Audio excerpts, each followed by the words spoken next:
Olá, senhoras e senhores, tudo bem com vocês? Espero que sim, espero que essa aula te encontre bem. Vamos continuar aqui falando da Primeira Guerra Mundial, só para localizar a gente aí. Nós estamos na aula 41 de História Geral e essa é a segunda parte do vídeo, né? Você que estava assistindo aí viu que deu um pique aí na última aula. Eu tô com problema de memória, cada hora uma coisa, né? E e aí acabou perdendo um pedacinho do final do vídeo ali, então eu vou retomar aqui do finalzinho da aula 41, mas nesse vídeo aqui nós faremos a aula 42, tá bom? Bom, você está assistindo na sequência, então não vou nem ficar inventando muita moda aqui, vamos direto para o que interessa. Faltou eu finalizar aqui dizendo sobre o ano de 1917, a gente estava falando sobre o conflito, né? Se imaginava que era uma guerra bem rápida, né? O pessoal, muitos acreditavam que ela terminaria até o Natal daquele ano, de 1914. Não foi o que aconteceu, ela se estendeu bastante, virou uma guerra de trincheiras e tal. Eu falei de várias situações aí na aula anterior, né? E como demora muito mais, né? Ela também fica muito mais horrorosa, morre muito mais gente. E o palco desse horror todo é, sobretudo, a Europa, né? E nessa aula 42 a gente vai falar um pouco disso. Mas a Europa é o palco de todo esse terror, né? Então, você tem uma guerra que, uma característica interessante também, como ela avança muito nas áreas urbanas, com uma população mundial muito maior, com um nível mais mortal e mais agressivo também de armamentos, ela é uma guerra que ela vai muito além das tropas, sabe? É uma guerra que chega até o cotidiano das pessoas, assim, ela está dentro da cidade, ela está nas principais cidades, né? Ela está nas principais regiões muito povoadas, e então você tem um número muito grande de civis. Os números de, assim, os mortos da Primeira Guerra Mundial sempre são muito números não tão precisos, né? Porque é difícil contabilizar tudo isso, é difícil contabilizar quem morreu em virtude da guerra também, mas assim, no mínimo, chutando por baixo, 15 milhões de mortos, no mínimo, assim, chutando num número mais otimista, né? E aí você tem autores que vão falar em 20, 30 milhões de mortos, né? Isso foi com certeza um grande impacto psicológico até. A morte, ela entra na ordem do dia, no cotidiano das pessoas, né? As pessoas precisam lidar com essa questão dessa morte em massa, assim, né? De tanta gente num curto espaço de tempo. Tudo bem? E aí, o que que acontece? No finalzinho aqui, ó, eu coloquei Estados Unidos e Rússia para a gente analisar, e a gente sabe que em 1918 a guerra vai terminar, você tem o armistício, né? O armistício é o cessar-fogo, né? Então você tem armistícios em 1918, oficialmente no dia 11 de novembro de 1918, é quando termina a Primeira Guerra Mundial. Mas aí depois tem, né, a próxima aula a gente vai falar agora, todos os tratados, porque a guerra ela começou por alguns motivos, tinha algumas pendengas, né, algumas coisas não resolvidas, algumas disputas, alguns conflitos e tal, alguns desentendimentos. Os acordos de paz agora na sequência vão ter que dar conta dos motivos iniciais da guerra, e aí vai ser um processo bem complicado. Mas o ano de 1917, antes da gente finalizar aqui, o ano de 1917 ele é muito simbólico, assim, porque estava no auge da guerra. A Alemanha, na guerra, ela sempre teve uma preocupação. Aliás, no outro vídeo aí, gente, eu cometi uma gafe lá, a hora que eu fui explicar as alianças, né? Teve uma hora que eu apontei a Itália aqui na tela e falei, ó, a Itália começou do lado da Tríplice Aliança, ou seja, do lado do Império Alemão, do lado do Império Austro-Húngaro, e depois a Itália mudou de lugar. Em vez de falar Itália, eu falei Alemanha, numa vez ali, tá? Então, só para deixar claro que é a Itália, não a Alemanha. A Alemanha não mudou de lado, ela que fez a aliança da Tríplice Aliança e ali ela permaneceu até o fim. Bom, uma preocupação da Alemanha sempre foi assim, se você olhar no mapa, pela posição estratégica da Alemanha, ela está em guerra com a Rússia, e agora para vocês aí, onde que está isso, hein? Ela está em guerra com, vou fazer o que está para mim aqui, ó. Ela está em guerra com a Rússia de um lado e ela está em guerra com a França do outro. Então ela tem duas frentes de guerra, uma no Oriente, a Rússia, uma no Ocidente, a França.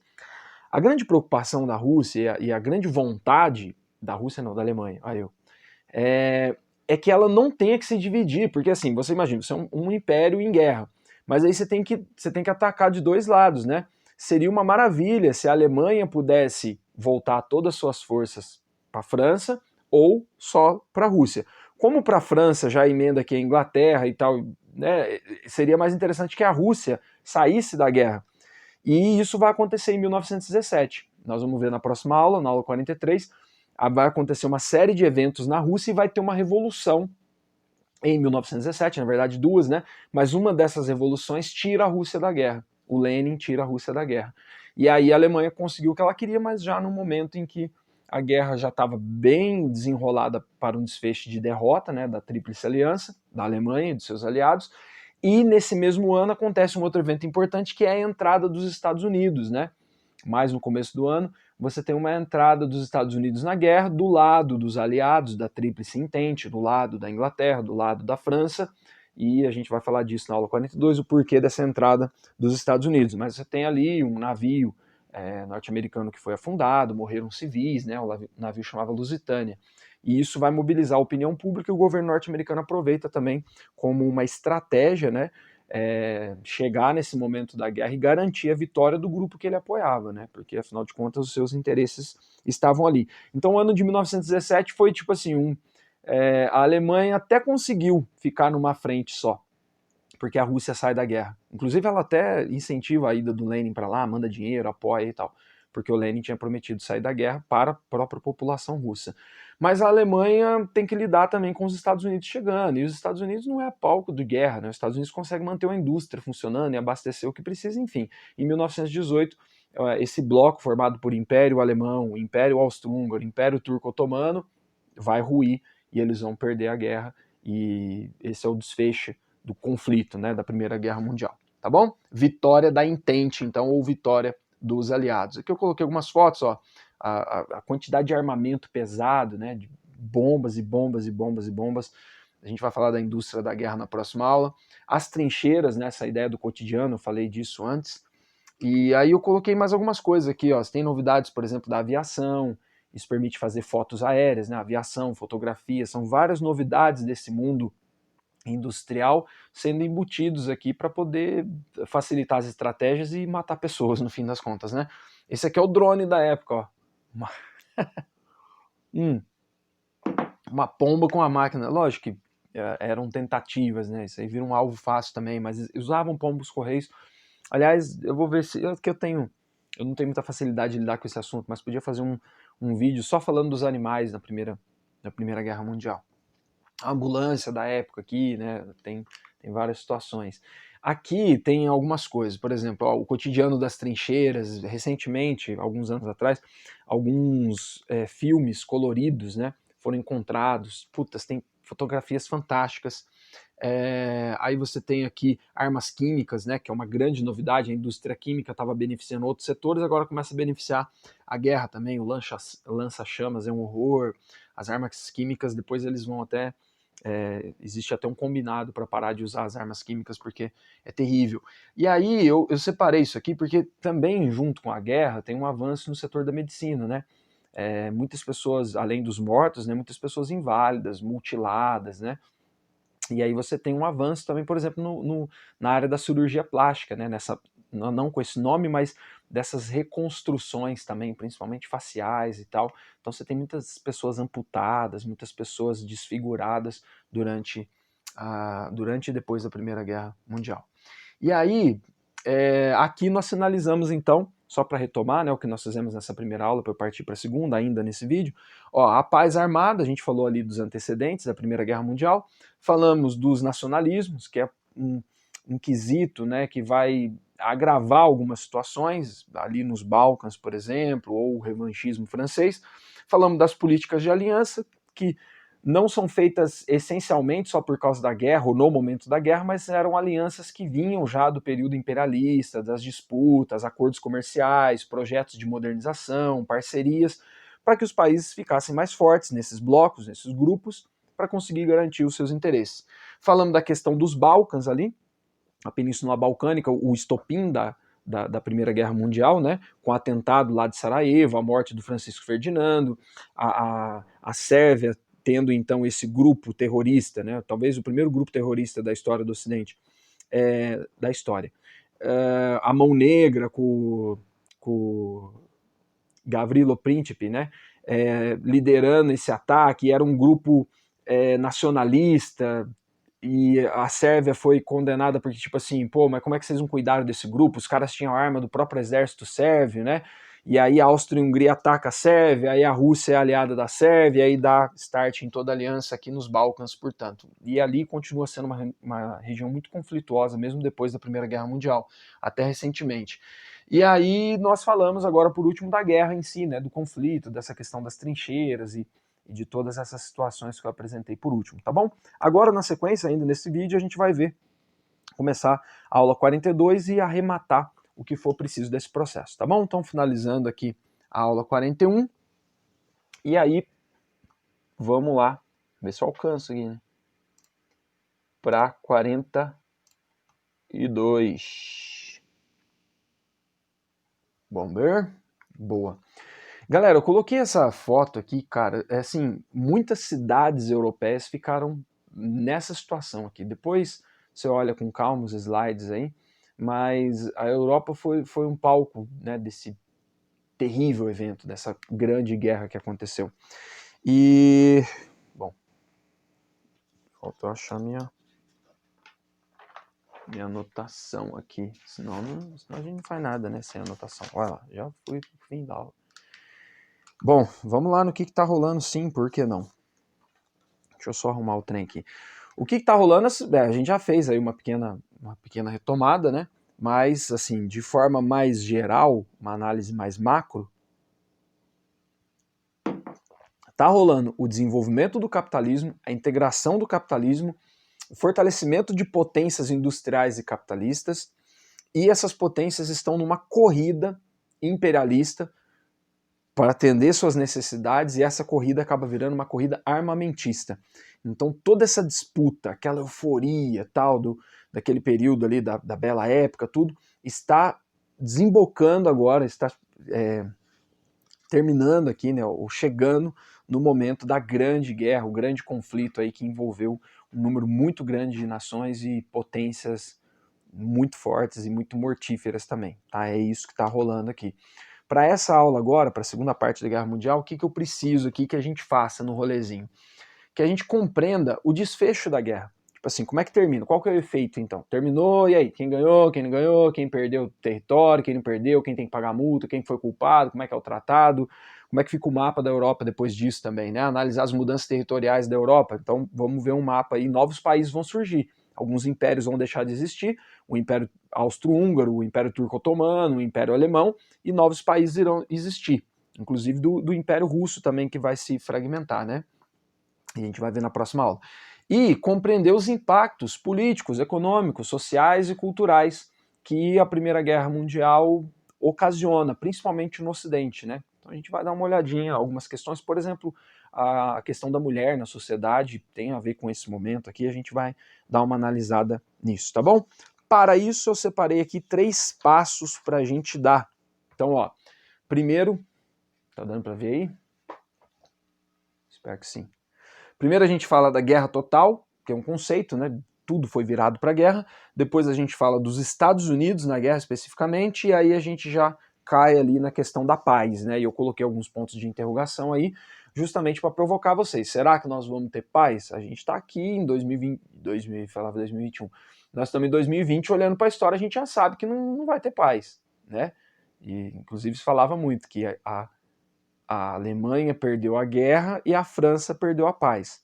Então nós vamos ter um século XX muito tumultuado, porque essa primeira guerra mal resolvida, ela vai gerar eventos catastróficos aí para a humanidade, tá? Então a gente vai analisar o acordo de paz, mas já de olho com o que está por trás disso, ou o que não foi resolvido ali, o que foi agravado, tá bom? Primeiro ponto, vamos falar da guerra, dessa questão da guerra total, né? Coloquei algumas imagens aqui para vocês, ó, a imagem de capa, né? Uma foto linda, é triste, né? Muito forte, mas é uma foto linda, porque num cenário desse, por exemplo, você tem ali o fim da guerra, o armistício, né? E a vitória da Entente. Isso em 1918. O que estava acontecendo? A Europa foi o pau que foi destruída. Então você tem uma desarticulação da economia europeia. A Europa vai ter que se reconstruir. Sabe por quê? Porque assim, essa guerra, diferente das outras guerras que a Europa tinha experimentado, ela não é uma guerra que ela é travada num campo de batalha. Ela vai lá num campo de batalha, ela é uma guerra que ela vem dentro da cidade. Então assim, a estrutura produtiva ou ela é destruída pela guerra, né, porque você tem ali uma destruição do comércio, da indústria, do consumo, a economia fica toda fragmentada, você vai destruir plantações, matar animais, pessoas mortas, corpos apodrecendo nas ruas, então você tem toda uma desarticulação da economia por conta da guerra em si, que é bomba caindo na cabeça toda hora, e ao mesmo tempo, o que sobra da indústria, ou o que está funcionando da indústria, entra num conceito que a gente chama de guerra total. Então, assim, se você tinha uma fábrica na França ou na Alemanha que produzia, sei lá, era uma siderúrgica que fazia chapas para a indústria automotiva ou para trem, né? Tudo isso vai ser convertido para a guerra. Então você tem indústria de alimento, vai fazer comida enlatada para a guerra.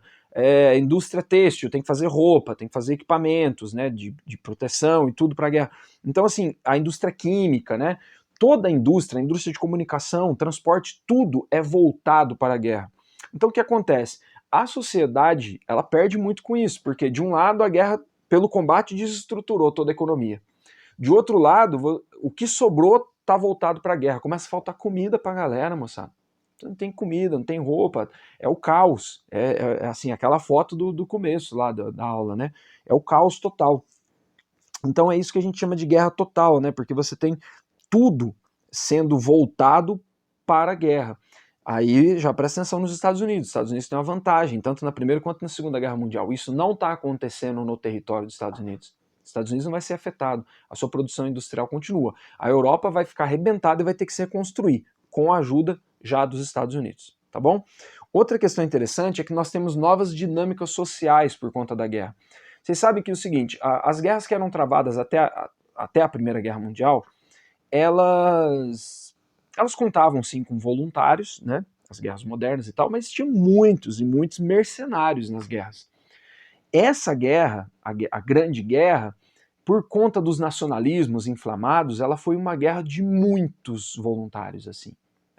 Praticamente todas as pessoas participando da guerra ou eram oficiais de carreira das suas forças armadas, dos seus respectivos países, ou eram voluntários. E a moçada, a moçada.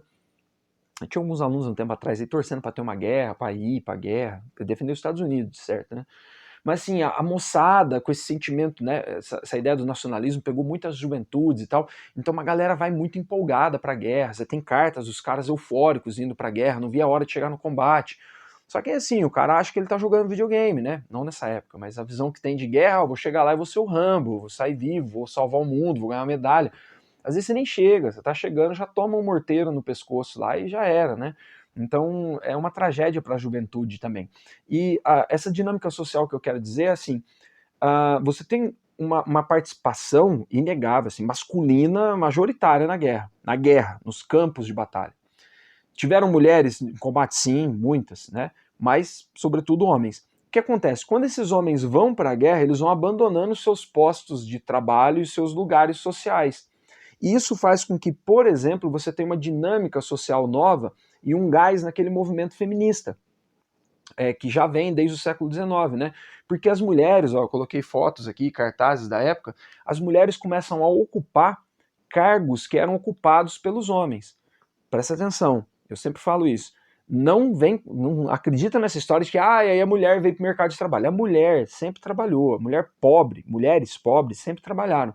O que está acontecendo agora é que as mulheres começam a compor grande parte desse operariado urbano, as mulheres ficam para tomar conta sozinha das terras, das fazendas, das camponesas, então as mulheres começam a se articular, grupos numerosos de mulheres tocando a sociedade enquanto os homens estão na guerra. Não que as mulheres não estivessem na guerra também, principalmente trabalhando na indústria bélica, fazendo tudo acontecer, trabalhando em enfermarias, hospitais e tal. Então, assim, aumenta significativamente a participação das mulheres na produção, nessa dinâmica social do trabalho.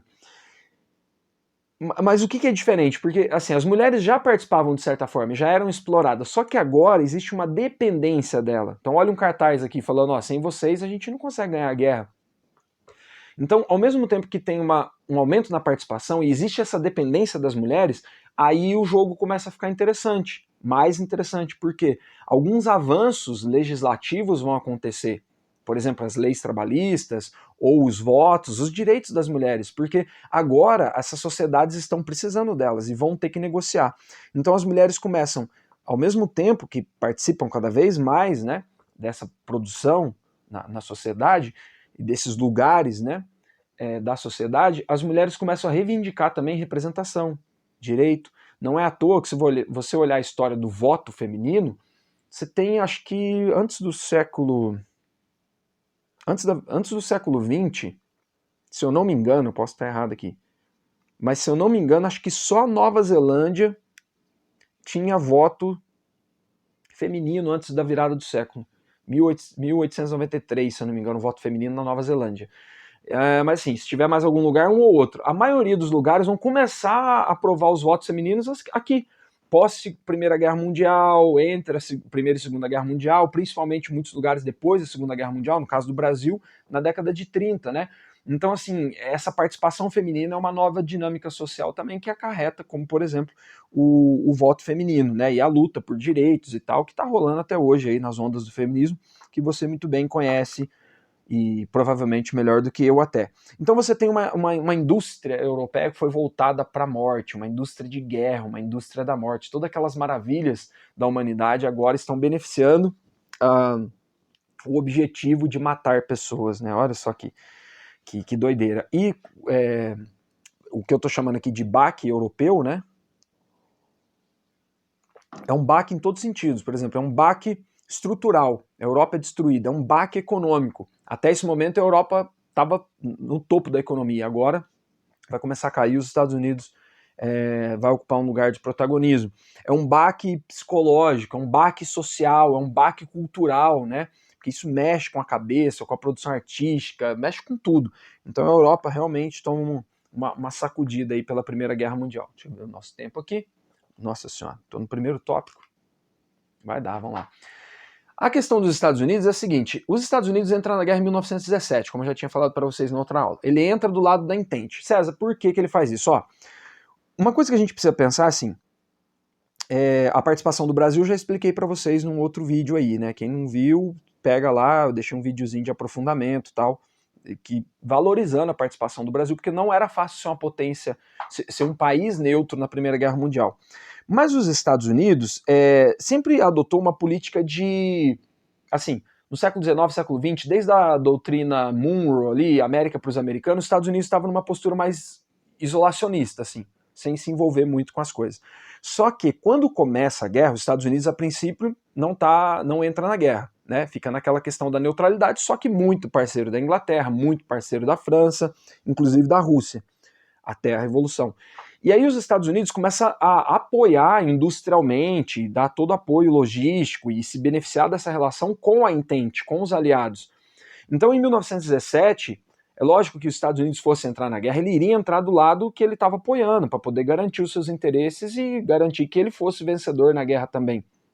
E aí, lógico que tem o caso do navio ali, o Lusitânia, mas o navio ele serve mais para mobilizar a opinião pública, porque é difícil um governo entrar numa guerra sem o apoio da população. E o caso do Lusitânia funcionou muito, tá aí a foto do Lusitânia afundando, né? O caso do Lusitânia inflama a população norte-americana, porque pessoas morreram, tal, a gente tem que fazer uma coisa, e aí o governo consegue apoio da população, inclusive arrecadando dinheiro.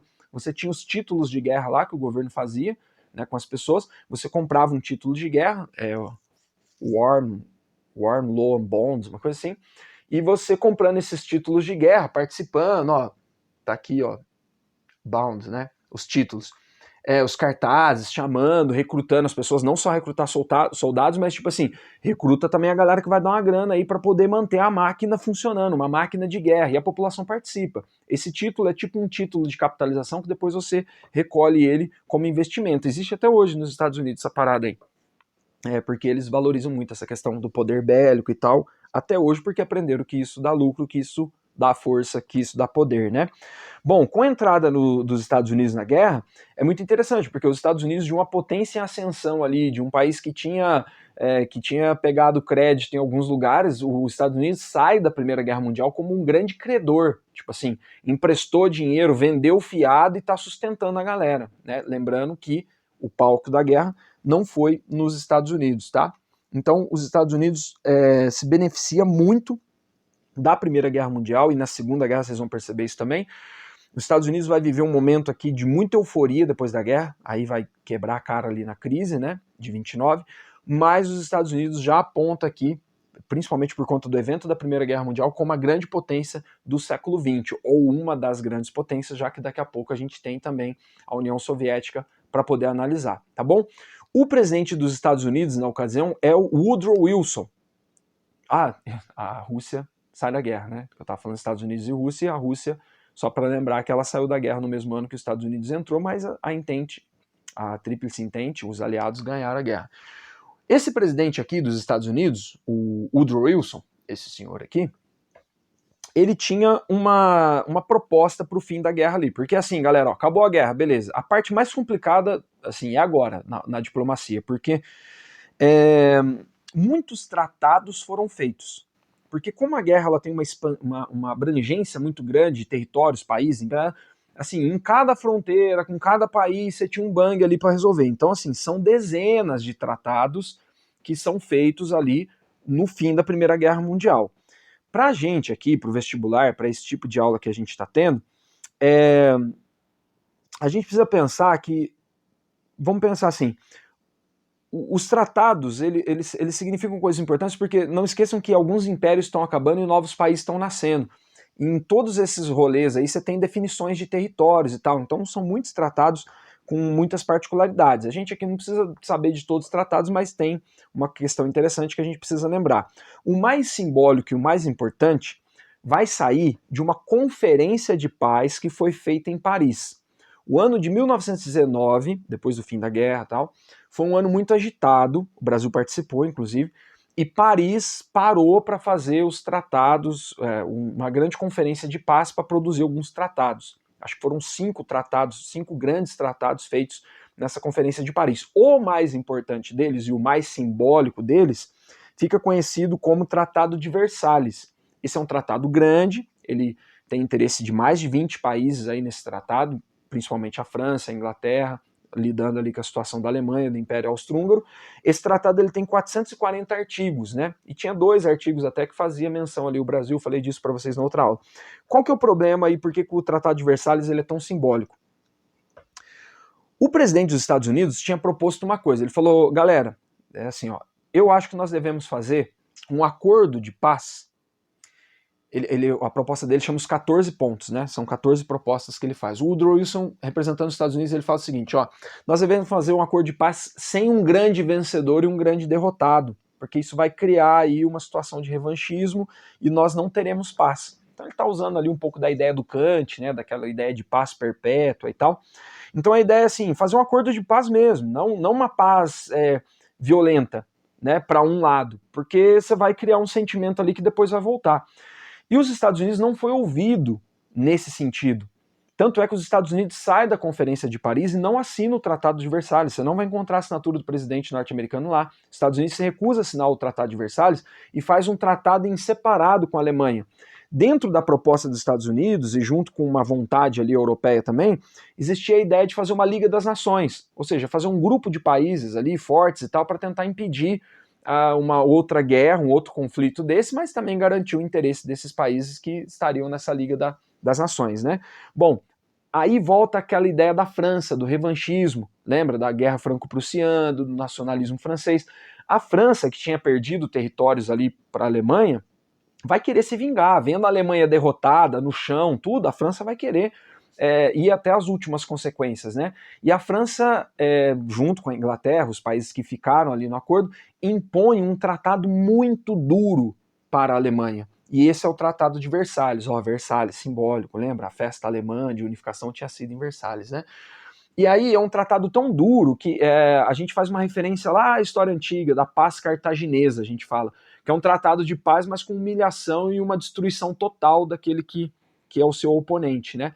Então a Alemanha, ela foi considerada nesse Tratado de Versalhes a grande e a única culpada pela Primeira Guerra Mundial. E na boa, gente, cuidado que depois o Hitler vai... Aqui, ó. Não é meu livro de cabeceira não, mas tá na mão, né? Depois o Hitler vai trabalhar isso aqui, ó, no My Camp, na minha luta, tá? Nós vamos analisar, já tá separadinho os trechos que nós vamos aqui depois. Porque, cara, na boa, a Alemanha não foi culpada sozinha do rolê que estava acontecendo, né?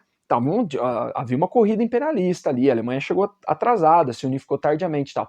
Mas eles colocam a Alemanha como uma grande culpada. E é muito ruim você ser o culpado da guerra na hora de fazer o tratado de paz, cara, porque a Alemanha teve que pagar multas que ela não dava conta de pagar, assim, mensais para os outros países. A Alemanha perdeu territórios, o Império Alemão acabou, vai virar uma república, a República de Weimar, a gente vai falar na sequência, na próxima aula. E a Alemanha teve que se desmilitarizar, a Alemanha teve que perdeu territórios ali na Europa, mas perdeu colônias também. A Alemanha, ela tem a sua indústria toda desmontada, a sua economia toda desarticulada por esse tratado. Esse tratado jogou a Alemanha no lodo, destruiu a Alemanha. E lógico que nesse conflito aí, os aliados aproveitaram para tirar de cena um grande concorrente ali, industrial, econômico e tal, que era a Alemanha. Então depois o Hitler vem com alguns argumentos aí que faz sentido, né? Ele vai culpar o Tratado de Versalhes, ele vai culpar Paris e tal. Depois o Hitler vai trazer esse sentimento aí de traição, né? Porque enquanto está rolando ali o fim da guerra, uma parte dos alemães continuaram lutando, e aí rolou um movimento social lá dentro da Alemanha com os trabalhadores e os democratas e a galera assinando um acordo de paz. O Hitler vai falar, ó, assinaram um acordo de paz sem a gente ter se rendido, a gente nem foi derrotado. Tinha tropas ainda lutando na França, e esses traidores aqui, os trabalhistas, os comunistas, os socialistas, os anarquistas, a galera aqui, os democratas aí que